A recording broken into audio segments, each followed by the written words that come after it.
और बड़ी खबर आ रही है इस वक्त एलएसी पर भारतीय सेना ने अपनी स्थिति और मजबूत कर ली है। पैंगोंग लेक के नॉर्थ बैंक पर चीन के फिंगर 5 और फिंगर 6 पर बेस जरूर बना लिया हो, लेकिन चोटियों पर भारतीय सेना का पूरा कब्जा है और भारतीय सेना इन चोटियों पर पूरी तरह से डटी हुई है, जिसकी वजह से अब भारत को इस पूरे मुद्दे पर बढ़त मिली हुई है।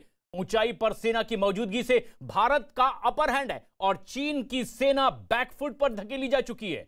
यहां भारत ने चीन की साजिश को पूरी तरह से नाकाम कर दिया है। यह एक बड़ी कामयाबी है भारत की, क्योंकि इस जगह पर लगातार चीन की नापाक नजरें गड़ी हुई थी। कई जगह इसने अपने बेस कैंप भी बना लिए हैं, लेकिन बावजूद इसके उन्हें सबक सिखाते हुए भारतीय सेना ने इस तरह से फिंगर 5 और फिंगर 6 की चोटियों पर पूरी तरह से अपना कब्जा जमा लिया है।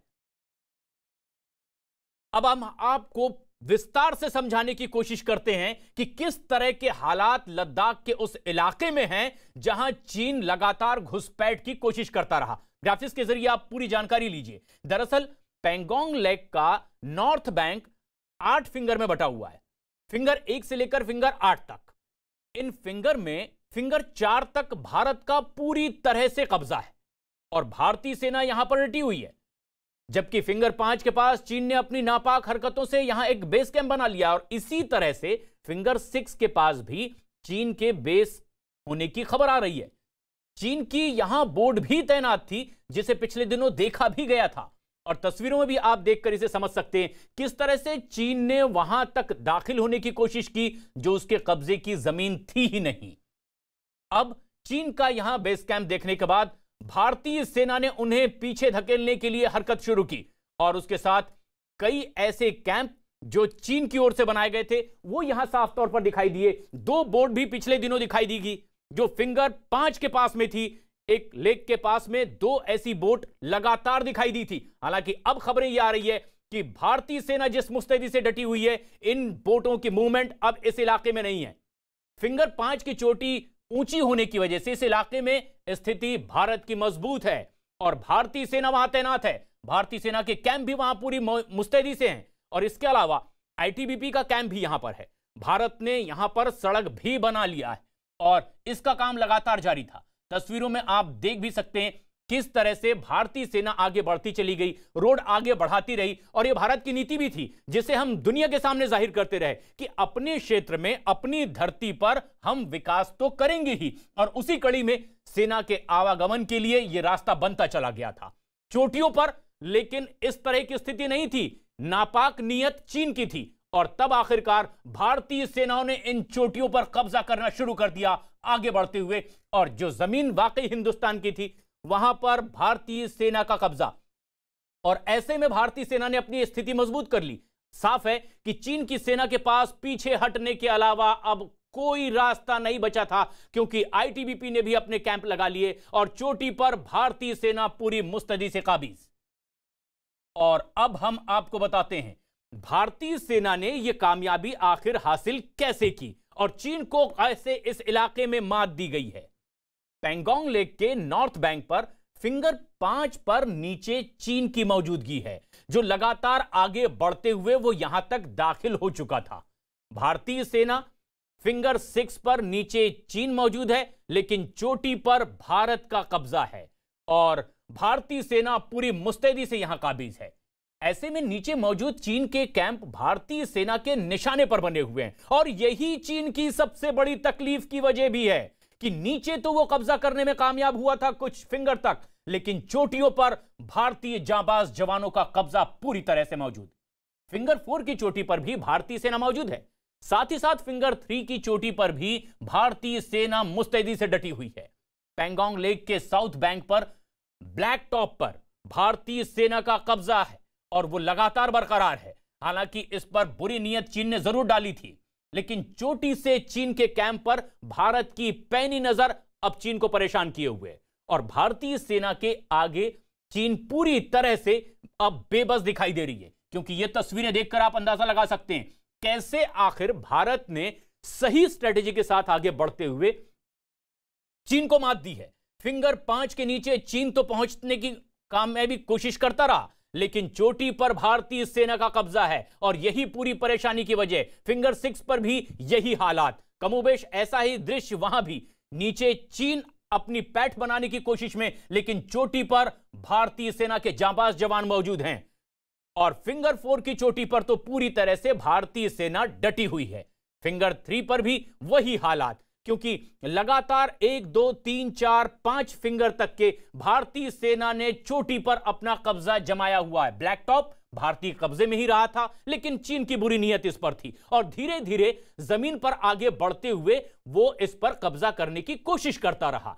लेकिन चोटियों पर मौजूद अब भारतीय जांबाज जवान चीन के लिए मुसीबत का सबब बने हुए हैं। चीन बेबस है और भारतीय जवान वहां मुस्तैदी से तैनात हैं।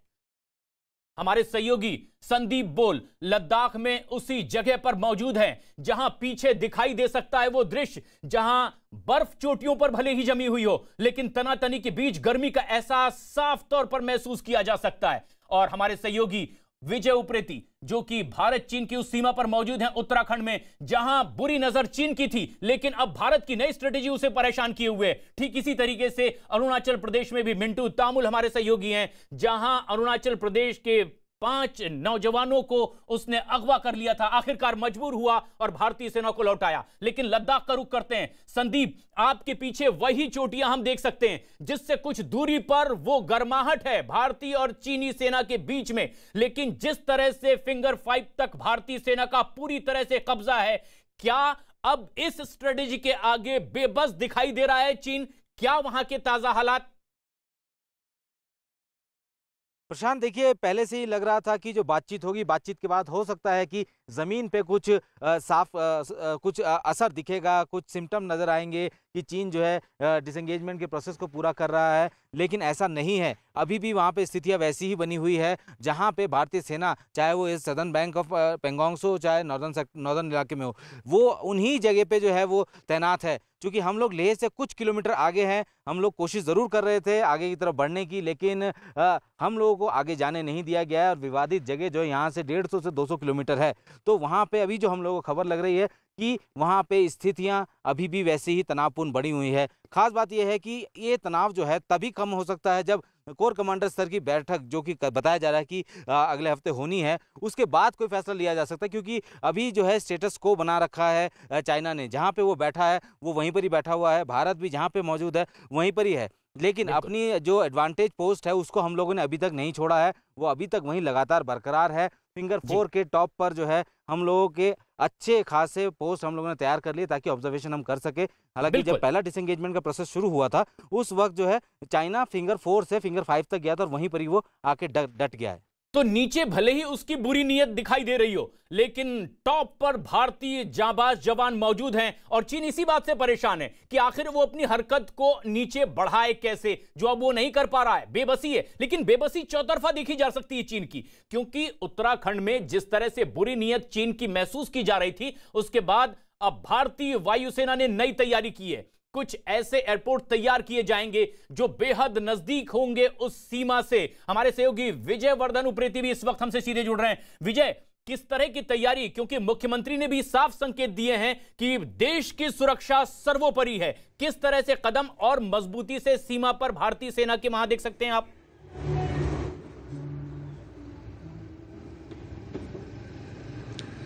जी प्रशांत, मैं आपको बताऊं, अगर हम उत्तराखंड की बात करें तो उत्तराखंड के 3 जिले हैं, उत्तरकाशी, चमोली और पिथौरागढ़, जो चीन सीमा से लगते हैं। और पिथौरागढ़ जो जिला है वो चीन और नेपाल बॉर्डर पर बसा हुआ है। खासकर अगर हम एयरफोर्स की बात करें तो एयरफोर्स ने पिथौरागढ़ की जो नैनीसैनी एयरपोर्ट है, उसके अलावा चिन्यालीसौड़ का जो हवाई पट्टी है वहाँ पर अपनी तैयारियाँ की हुई हैं।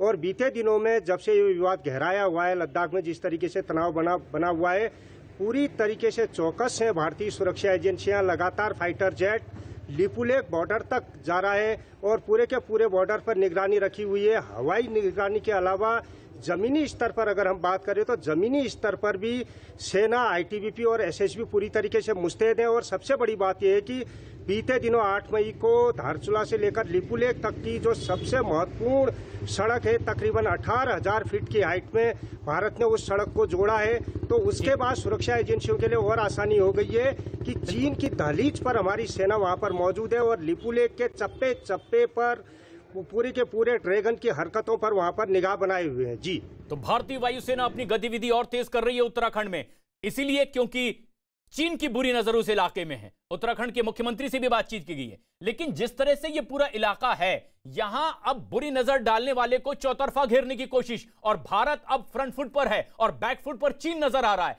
अरुणाचल प्रदेश में भी कुछ ऐसा ही दिखा जा रहा है।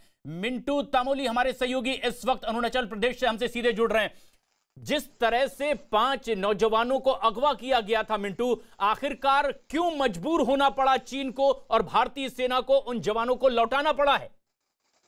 जी प्रशांत, आपने सही सवाल पूछा है ये कि चीन को क्यों मजबूर होना पड़ा।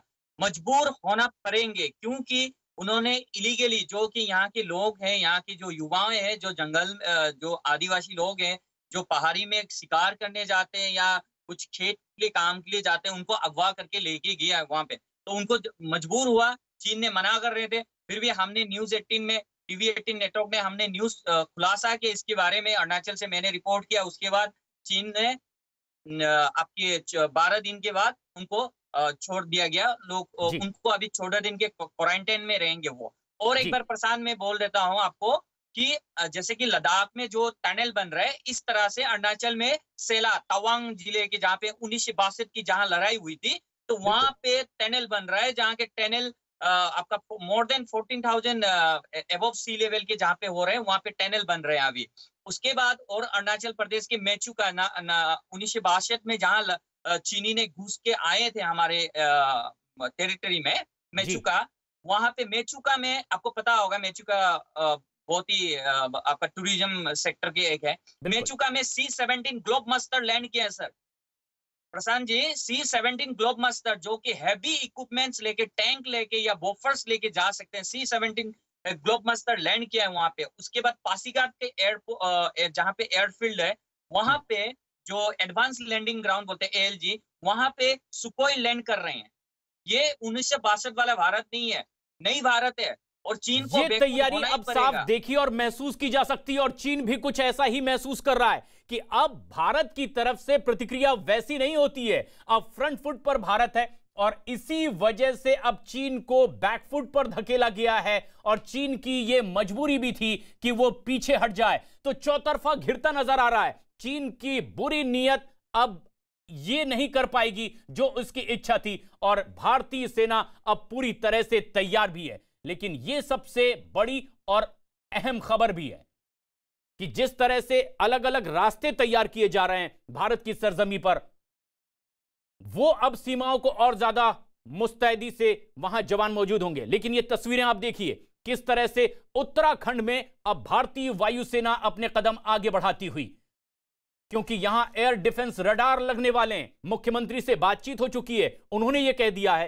कि देश की सुरक्षा सर्वोपरि है, जो कुछ जरूरी होगा वो यहां जरूर किया जाएगा। लद्दाख में भारतीय जवानों के बढ़ते कदम और फिंगर 6 तक चोटियों पर काबिज है भारतीय सेना के ये जांबाज जवान, और यही चीन की परेशानी की वजह। अरुणाचल प्रदेश में ये 5 ऐसे जवान थे जिन्हें चीन ने अगवा कर लिया था। आखिरकार वो मजबूर हुआ और भारतीय सेना को इन युवकों को लौटाना पड़ा है। ये 3 तस्वीर उस बात की बानगी है कि किस तरह से आखिर चीन बेबस नजर आ रहा है और भारत के जवान लगातार अपनी मौजूदगी और ज्यादा चुस्त दुरुस्त किए हुए हैं। लेकिन सिर्फ चीन की परेशानी की यही वजह नहीं है, कुछ और कदम चीन को परेशान किए हुए हैं, क्योंकि चीन से जारी तनाव के बीच हिमाचल के रोहतांग को लेह से जोड़ने वाली अटल टनल अब बनकर पूरी तरह से तैयार है। यह टनल दुनिया की सबसे ऊंची और सबसे लंबी सुरंग होगी, जिससे लद्दाख और लाहौल स्पीति अब 12 महीने देश के दूसरे हिस्सों से जुड़ा रहेगा। किसी मौसम की मार से यह रास्ता परेशान नहीं होगा। हर मौसम में यहां तक जाना अब बेहद आसान होगा। और खबर यह भी है कि इसी महीने के आखिर हफ्ते तक प्रधानमंत्री नरेंद्र मोदी इस टनल का उद्घाटन भी कर सकते हैं। टनल को अटल टनल का नाम दिया गया है। बॉर्डर रोड ऑर्गेनाइजेशन ने इस टनल को तैयार किया है। यह टनल 10,000 फुट की ऊंचाई पर बना है और कहा यह भी जा रहा है कि इतनी ऊंचाई पर दुनिया का यह सबसे बड़ा लंबा टनल है। आज तक दुनिया में किसी भी देश ने यह करके नहीं दिखाया जो भारत के इस टनल के बनने के बाद देखा जा रहा है। इस टनल के अंदर आप तस्वीरों में भी देख सकते हैं, थोड़ी थोड़ी दूरी पर सीसीटीवी कैमरे भी लगे हुए हैं। सुरक्षा के लिहाज से यह चाक चौबंद व्यवस्था की गई है इस टनल में। इसके अलावा बताया यह भी जा रहा है कि इस टनल के शुरू हो जाने के बाद किसी भी मौसम में लेह तक पहुंचना अब बेहद आसान होगा। किसी भी मौसम में यह बाधा नहीं बन पाएगी और टनल इसी लिहाज से बनकर तैयार हुआ है कि जब चाहे भारतीय सेना भी इस रास्ते का इस्तेमाल कर सके और वहां तक पहुंचना मुमकिन हो सके जहां तक पहुंचना भारतीय सेना का हक होता था। बर्फबारी में भी यह टनल पूरी मजबूती से डटी रहेगी और बर्फबारी में भी यह रास्ता बंद नहीं हो पाएगा। जिस तरह की मुश्किलात पहले भारतीय सेना के जवानों को होती थी क्योंकि बर्फबारी में रास्ते बंद होते थे, रास्ते से बर्फ हटाना ही एक बड़ी मुसीबत का सबब होते थे, लेकिन अब यह टनल पूरी तरह से सुरक्षित है और यह भारतीय सेना की मजबूती का एक और निशान है।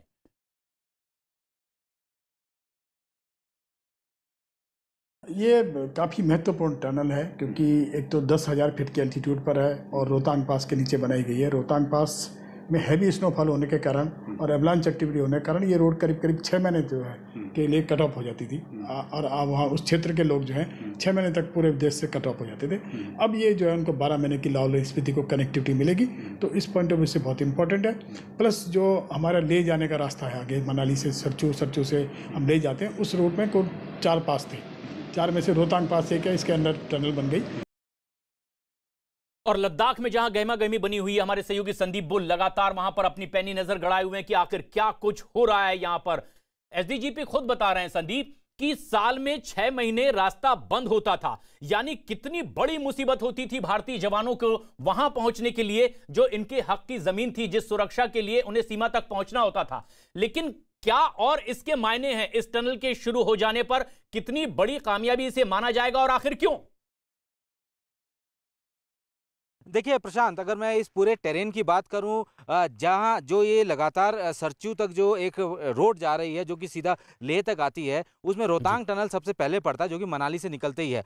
ये इलाका जो है, ये एरिया जो है, इसका जो स्नो लाइन है बहुत नीचे है और यहाँ पे बहुत ज़बरदस्त बर्फबारी होती है, 50 से 60 फीट से ज़्यादा बर्फ़ पड़ती है। तो ऐसे में वो पूरा रूट जो है बंद हो जाता है। लेकिन अब इस रूट के बनने से इसके इस जो 9.9 किलोमीटर का एक टनल जो बनाया गया है, इसके बनने से 45 किलोमीटर से ज़्यादा का ऐसा हिस्सा जो कि रोहतांग से होते हुए जाता था, जिसमें कि बर्फ़बारी के चलते पूरा रूट जो है 6 महीने के लिए बंद होता था, वो जो है अब नहीं हो पाएगा। यानी कि इस टनल के ज़रिए अब भारतीय सेना या वहाँ के जो लोकल लोग हैं वो आसानी से आ जा सकेंगे। दूसरी चीज़ ये है कि इस टनल की खासियत ये है कि इतनी ऊंचाई पर इतनी लंबी टनल दुनिया में शायद ही कहीं पर है, लेकिन इसके लिए पूरी व्यवस्था की गई है, सुरक्षा के चाक चौबंद इंतजाम किए गए हैं।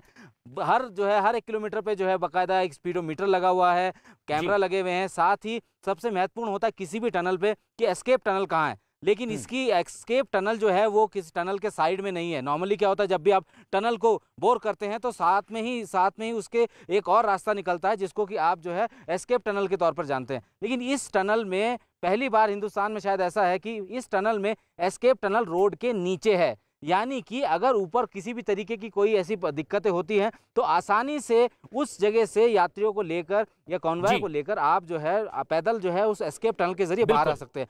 तो ये 12 महीने अब खुलेगा और सीधे तौर पर कनेक्टिविटी जो है लेह से जुड़ेगी, तो ये भारतीय सेना के लिए बहुत आसान है। नायाब टनल है कि अगर किसी भी तरह की आपदा आती भी है तो इसी टनल के नीचे से एक और टनल तैयार है जो रास्ता मुहैया कराएगी, और जो रास्ता 6 महीने बंद होता था अब वो 12 महीने शुरू रहेगा और ये एक बड़ी कामयाबी भी होगी। लेकिन ये कदम लगातार आगे यूं ही नहीं बढ़ते जा रहे, पूरी स्ट्रेटेजी के साथ इसे आगे बढ़ाने की तैयारी की गई। लद्दाख में पिछले 3 महीने से LAC पर तनाव के हालात बने हुए हैं और गलवान घाटी में भारत से मुंह की खाने के बाद चीन इस कदर तिलमिलाया हुआ है कि बार बार भारतीय सीमा पर कब्जे की वो साजिश रच रहा है।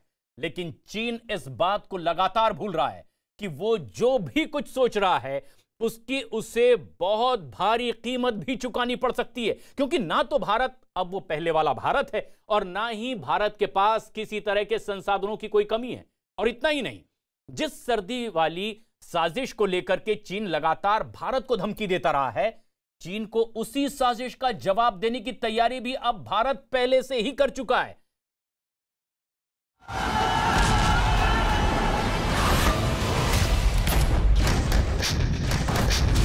न्यूज़ 18 इंडिया की सुपर एक्सक्लूसिव खबर। सर्दियों में चीन को मुंह तोड़ जवाब देने की तैयारी।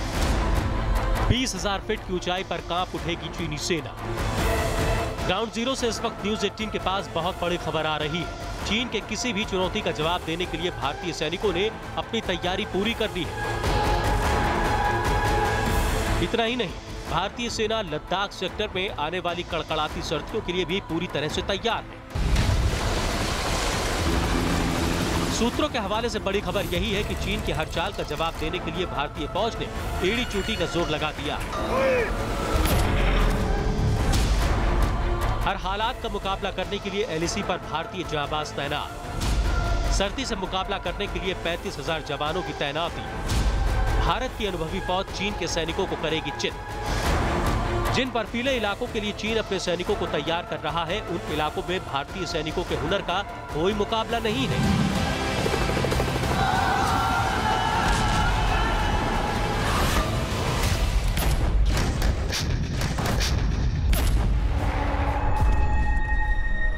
ऐसे इलाकों के ऊपर सबसे पहले लड़ाई होती है सर्वाइवल की।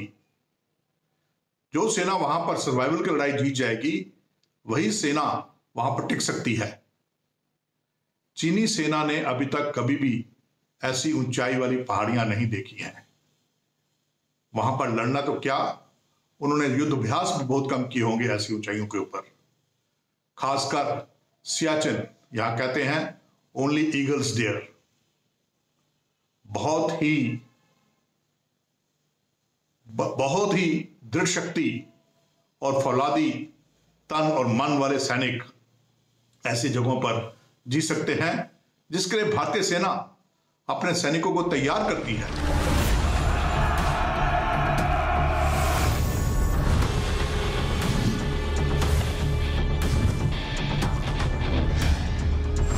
सियाचिन जैसे बर्फीले इलाकों में भारतीय सेना की तरफ से ऐसे जवानों को तैनात किया जाता है जो किसी भी हालात का डटकर मुकाबला कर सकते हैं।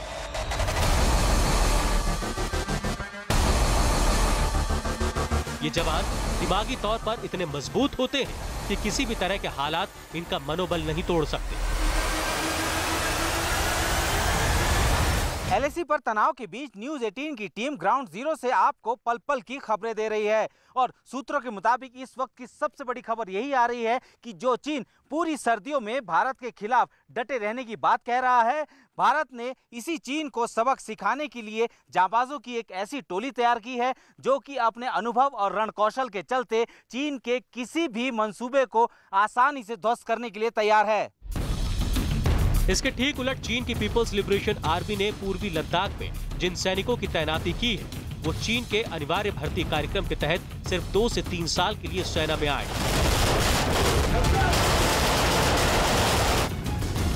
इसके बाद चीन के ये सैनिक अपनी आम जिंदगी में लौट जाएंगे। चीन के इन सैनिकों के पास ना तो लंबे वक्त तक हाड़ कपाने वाली सर्दी झेलने की आदत है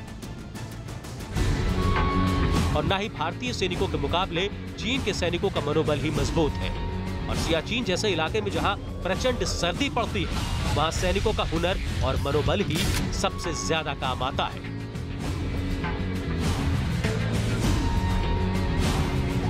ऐसे अल्टीट्यूड के ऊपर बुलेट भी अलग से बिहेव करती है, जिसे बुलेट ड्रैग के नाम से कहा जाता है। टैंकों और गाड़ियों का इंजन स्टार्ट होने में बहुत दिक्कत पेश आती है। फील्ड रिपेयर्स करने में बहुत मुश्किल होता है। हथियारों के जो स्टील के पार्ट्स होते हैं या लोहे के पार्ट्स होते हैं, अगर उनको नंगे हाथ से टच कर दिया जाए तो वहीं पर उनके साथ जकड़ जाते हैं। बहुत दुविधा होती है ऐसे इलाके में लड़ने के लिए, और ऐसे इलाके में वही सेना लड़ सकती है जो वहां पर रही हुई हो और जिसको वहां पर लड़ने की तकनीक मालूम हो। इतना ही नहीं, भारत सरकार की तरफ से इस बार तैयारियां ऐसी की गई है जो चीन की किसी भी चुनौती का न सिर्फ सामना कर सकती है कि चीन को उसी की भाषा में माकूल जवाब भी दे सकती है।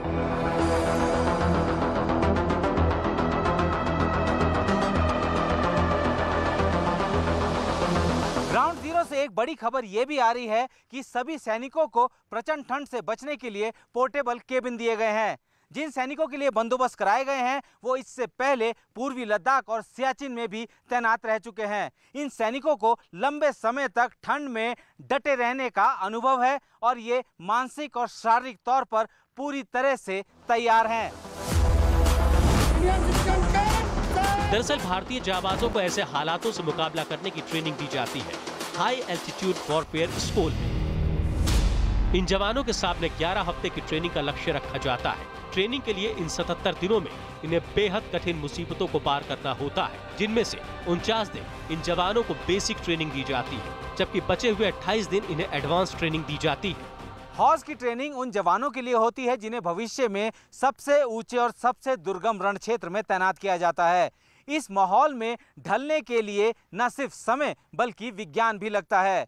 इस माहौल में खुद को ढालने की चुनौती किसी अगर आम इंसान से पूछें तो उसके लिए पहाड़ जैसी हो सकती है, लेकिन 6 दिन में ही ये जवान अपने आप को इस माहौल में ढाल लेते हैं।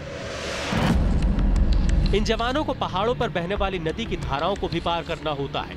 इन नदियों का पानी इस कदर ठंडा होता है कि चंद सेकंड के भीतर शरीर को सुन्न कर सकता है। ऐसे हालातों में इन जवानों को न सिर्फ लहरों की टक्कर बर्दाश्त करनी होती है, बल्कि इनकी सांस काबू करने की ताकत का भी इम्तिहान होता है। इन खूंखार नदियों को पानी में बिना उतरे कैसे पार करना है, ये भी 72 घंटे की उस ट्रेनिंग का हिस्सा होता है।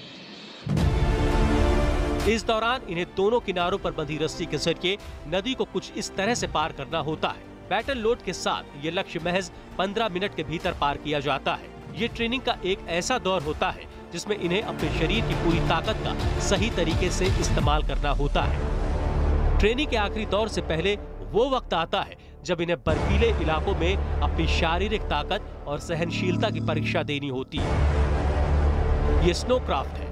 ट्रेनिंग के इस दौर में इन जाबाजों को बर्फीली दुनिया की मुसीबतों में खुद को साबित करना होता है। इस दौरान इन्हें -30 से -70 डिग्री के बीच रहना सिखाया जाता है।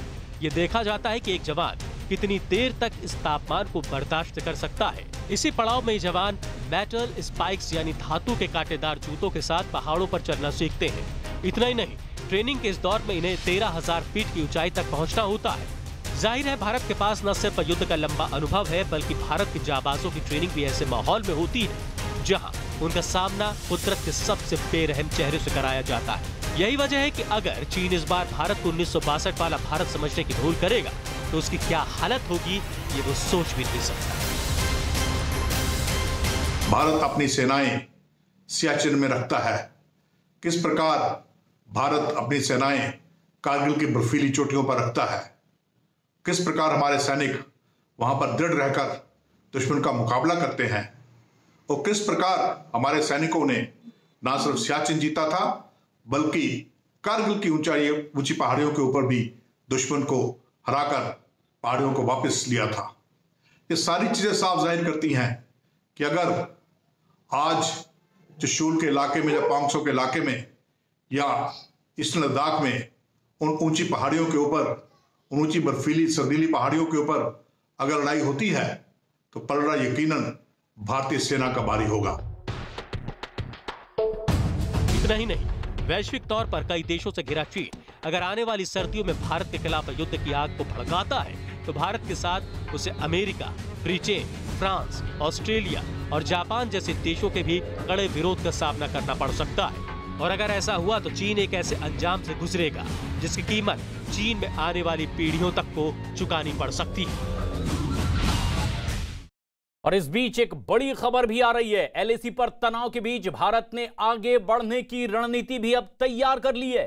चीन को झुकाने के लिए भारत ने एक नया प्लान बनाया है। कोर कमांडर की अगली बैठक में भारत अब दबाव बनाएगा कि इसके लिए भारत ने अब पैंगोंग इलाके में दबदबा भी बना लिया है और अपनी स्थिति को और मजबूत कर लिया है। भारत की रणनीति है कि अप्रैल से पहले की स्थिति में जाने के लिए चीन आखिरकार मजबूर हो जाए। लगातार बैठकों में वो ये बात कहता भी रहा है, लेकिन अब जबकि चोटियों पर भारत के जवान डटे हुए हैं, वो इस बात के लिए चीन को मजबूर करेगा और अगली बातचीत में इसी बात को रखा भी जाएगा। तो इस बार भारत चीन को पूरी तरह से घेरने और सबक सिखाने के लिए पूरी तरह से तैयार है। 5 बैठकें अब तक बेनतीजा रही है भारत की, लेकिन अब यह नई रणनीति है। अगले हफ्ते भारत चीन की बैठक होने की उम्मीद की जा रही है और पैंगोंग इलाके की पहाड़ियों पर भारतीय सैनिकों ने अब मोर्चा अपना जमा लिया है। दक्षिण पैंगोंग इलाके में भारत ने अपनी स्थिति और बेहतर कर ली है, मजबूत कर ली है और अब इन बैठकों में किस तरह की चर्चा होगी, इसका पूरा खाका तैयार कर लिया गया है। बैठक से पहले चीनी सेना पर भारतीय सेना ने दबदबा अब कायम किया है। चोटियों पर भारतीय सेना की मौजूदगी से अब चीन पूरी तरह से बैकफुट पर आ चुका है। ऐसे में बैठक में अब चीन पर दबाव बनाना और ज्यादा आसान होगा भारत के लिए और अप्रैल में पहले होने वाली स्थिति में जाने के लिए भारत चीन को मजबूर कर देगा। एलएसी पर चीन को सेना कम करने के लिए भी भारत कह सकता है और यह बात लगातार चीन से कही जाती रही है, लेकिन अब क्योंकि भारत फ्रंट फुट पर है, चीन यह मानने के लिए भी आगे मजबूर ही होगा। हमारे सहयोगी लद्दाख से भी जुड़ रहे हैं, उत्तराखंड में हमारे साथ हैं, अरुणाचल प्रदेश में हमारे साथ, लेकिन लद्दाख में संदीप, जिस तरह की अब नई स्ट्रेटेजी जो अगली बैठक होने वाली है, किन बिंदुओं को रखा जाएगा, यह तो पहले से तय थे, लेकिन चीन अब भी कहता कुछ था करता कुछ था। लेकिन अब आखिर ऐसा क्यों होगा कि चीन भारत की बात को मानने के लिए मजबूर होगा? देखिए प्रशांत, इससे पहले यानी कि अगर 29-30 की बात करें, जिस वक्त भारतीय सेना ने पैंगोंग के दक्षिणी इलाके में कई सारी ऐसी चोटियां हैं जिनको अपने कब्जे में लिया था और वो अब इस वक्त जो है डोमिनेट कर रहे हैं, इस पूरे इलाके को एडवांटेज पोस्ट पे है। ऐसे में चीन जो है उस इलाके तक नहीं आ पा रहा है, ये सबसे बड़ी समस्या है। अब हम लोगों के कब्जे में ऐसी जगह है जो कि स्ट्रेटेजिकली बहुत इंपॉर्टेंट है हमारे लिए भी और चीन के लिए भी। चीन अगर वहाँ बैठता आके हमारे से पहले, तो जाहिर सी बात है कि हमें और नुकसान होता, लेकिन उससे पहले ही, चीन के सोचने से पहले ही हम लोगों ने उस काम को कर दिया। अब जो है बैठक जब होगी, दोनों देशों के कोर कमांडर स्तर की बात जो भी कही जा रही है कि बैठक होने वाली है अगले हफ्ते, उसमें अब बातचीत जो है भारत अपने मर्जी से ही करेगा, अपने ही मुताबिक ही करेगा। क्योंकि इससे पहले हमेशा ये रहता था कि चीन जो है पैंगोंग के इलाके में आ गया है तो हमेशा हम लोगों का एक स्टैंड जो है वो थोड़ा कमजोर होता था, लेकिन अब हम लोगों का स्टैंड बड़ा मजबूत है। चीन इससे पहले भी जितनी बार ब्रिगेड कमांडर लेवल की बात हुई, सूत्रों की माने तो चीन की तरफ से यह कहा गया है कि आप दक्षिण पैंगोंग के इलाके से अपनी सेना को पीछे करो, तब हम जाके सोचेंगे। लेकिन भारत हमेशा यही कहता है कि आपको तो स्टेटस को मेंटेन करना है, अप्रैल से पहले जाना है और जो डिसएंगेजमेंट का प्रोसेस है धीरे धीरे जो भी स्टेप बाय स्टेप होना है तो वो जो है हमारे हिसाब से होगा, टाइम टेबल के हिसाब से होगा, किलोमीटर के हिसाब से नहीं होगा। क्योंकि चीन चाहता है कि किलोमीटर के हिसाब से जो है दोनों देशों की सेनाएं जो है डिसएंगेजमेंट में, लेकिन एक बड़ी स्ट्रेटजी में बदलाव भारत की ओर से साफ तौर पर देखा और समझा जा सकता है कि अब सिर्फ बातचीत नहीं होगी, जो पोजीशन भारतीय जवानों की है उसके आगे बेबस भी नजर आएगा चीन जब अगली बार बातचीत होगी। और यह सिर्फ लद्दाख में ही नहीं हो रहा है, बल्कि उत्तराखंड में भी तैयारी कुछ यही संकेत दे रही है। अरुणाचल प्रदेश में जो कुछ हो रहा है वो इसी बात के संकेत हैं। मिंटू हमारे सहयोगी जो अरुणाचल प्रदेश में इस वक्त मौजूद हैं, मिंटू, आखिर ऐसा वहां क्या जमीनी हकीकत आप महसूस कर पा रहे हैं कि चीन अब इस बार बातचीत में कुछ बातों को मानने के लिए मजबूर होगा? क्या संकेत आप अरुणाचल प्रदेश में देख पा रहे हैं, महसूस कर पा रहे हैं? देखिए प्रशांत, जिस तरह से लद्दाख, लेह और उत्तरांचल या हिमाचल या जो भी सीमावर्ती है भारत चीन के बीच में, अरुणाचल प्रदेश भी इनके जितना भी 1100 जो किलोमीटर्स है वो पूरा चीन से मतलब तिब्बत से, चीन ने तिब्बत से जुड़े हुए हैं और यहाँ के लोग देश हित में करते हैं। और 1962 में भी यहाँ के अरुणाचल लोगों ने अपनी हमारे भारतीय सेना का साथ दिया है। और हाल ही 15 दिन पहले एक स्पेशल मैसेज निकला था जो कि वार नोटिस, जहां पे 7 सीमा सशस्त्र बल एसएसबी को रवाना किया गया है आपकी तवांग वेल में।